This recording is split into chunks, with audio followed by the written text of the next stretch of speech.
राज्याचे उपमुख्यमंत्री आदरणीय अजितदादा पवार व आपल्या भागाचे नेते तथा बीड जिल्ह्याचे पालकमंत्री आदरणीय धनंजयजी मुंडे साहेब यांच्या वाढदिवसानिमित्त आयोजित करण्यात आलेल्या या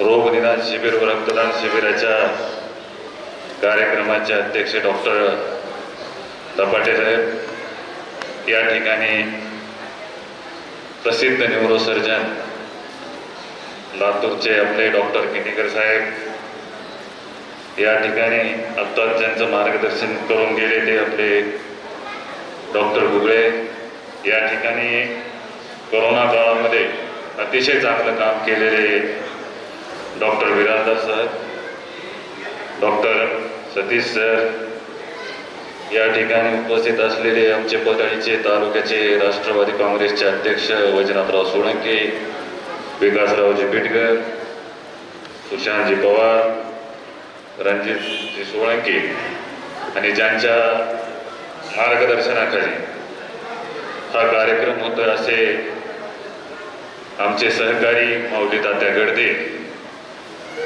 खरंच नेत्याचा वाढदिवस कशा प्रकारे साजरा करावा हे माऊली तात्या आपल्याकडून शिकलं पाहिजे.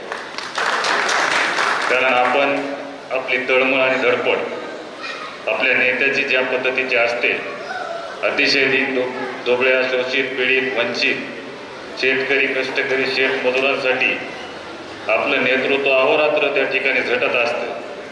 आणि आरोग्याच्या बाबतीत धनंजयजी मुंडे साहेबांचं काम संबंध भारत देशामध्ये कुठेही आपल्या भागातल्या माणसाला त्या ठिकाणी आरोग्याची असेल कशाची असेल तर कुठलीही गरज पडली तर त्या ठिकाणी तिथल्या तिथं त्या जागेवर ते मदत करतात. आणि अशा प्रकारच्या नेतृत्वाचा वाढदिवस, आणि यावर्षी तर साहेबांनी हारे तुरे न घेता फक्त एक गोप्त घेण्यात घेऊन वाढदिवस या ठिकाणी साजरा केला. मला मी बाहेरगावी असल्यानं त्या दिवशी मी येऊ शकलो नाही, पण अशा प्रकारचा कार्यक्रम बोदेगावात होतोय. आणि एका खेड्यागावामध्ये एक गाव आहे छोटंसं, आणि अशा छोट्याशा गावामध्ये आपण परळीचे सगळेच लातूरला जातो आणि लातूरचेच डॉक्टर तुम्ही अतिशय प्रसिद्ध या ठिकाणी बोदेगावात आपण गेले. मला खरंच आनंद वाटतो, कारण आम्ही सुद्धा आमच्या गावात अशा प्रकारचं शिबिर कधी घेतलं नाही, त्याची गरज पडली नाही. कारण आपलं नेतृत्व एवढं मोठं आहे की आपण परळीत करतोच कार्यक्रम, पण आपण आपल्या गावकऱ्यांची सेवा करत असताना आपल्या गावामध्ये तिथे त्या ठिकाणी सुविधा मिळाली पाहिजे अशा हेतूनं अतिशय स्तुत्य असा चांगला कार्यक्रम या ठिकाणी घेतला.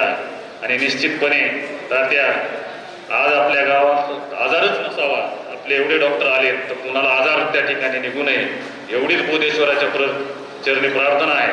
परंतु जर कुणाला काही आजार त्या ठिकाणी जरी आला, छोटा मोठा कसलाही असला, तर आपल्याला अंबाजोगाईचा दवाखाना अतिशय चांगल्या पद्धतीनं त्या ठिकाणी काम करतो. आणि धनंजयजी मुंडे साहेब पालकमंत्री जेव्हापासून झाले तेव्हापासून निश्चितपणे जाधव साहेब त्या ठिकाणी सुविधा चांगल्या प्रकारे वाढलेल्या आहेत.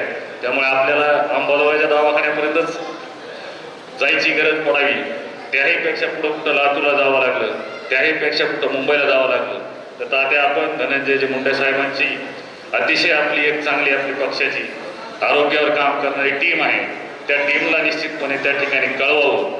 कारण आपल्याला इथंच नाही तर कुठं जरी भारतामध्ये इलाज करायची गरज पडली तर आपला नेता खंबीर आहे. त्यामुळे आपण ही गोष्ट करतालच, मला माहिती आहे आपली धडपड कुठं असते ते, कारण एवढे मोठे मोठे तज्ज्ञ डॉक्टर्स ज्यांचा वेळ घ्यायला सुद्धा वेळ लागतो, तर ते आपल्यासाठी आपल्या प्रेमाखातर या ठिकाणी येतात. एवढीच आपल्या कामाची त्या ठिकाणी शिदोरी आहे आणि या गावकऱ्यांचं आपल्याला असलेलं प्रेम आहे. त्यामुळेच आपण या पंचप्रसिद्ध फेमस आहात. निस्त्या बोधेगावात कार्यक्रम ठेवलाय तर तुम्ही 4-5 गावचे त्या ठिकाणी युवक पुढे सरसावले. आपण आमचा सत्कार केला आहे, पण त्या 100 जण जे रक्तदान करणार आहेत त्यांचा सुद्धा आपण सत्कार करावा अशी माझी या ठिकाणी आपल्याला सूचना त्या ठिकाणी राहील. थोडासा खर्च अधिक झाला तर होऊ द्या, पण त्याची का 100% करा, कारण डॉक्टरांच्या तर्फे तर त्यांना सर्टिफिकेट मिळणारच आहे. पण आपल्या तालुक्याचं आपल्या गावचं कुठंतरी रन फेडावं या हेतूनं खऱ्या अर्थानं ते आज रक्तदान करत आहेत. कारण मला वाटतं जगामध्ये आपण एखाद्याचे प्राण वाचवू शकतो त्यापेक्षा कुठलं मोठं दान त्या ठिकाणी असू शकत नाही, एवढं त्या ठिकाणी सांगतो.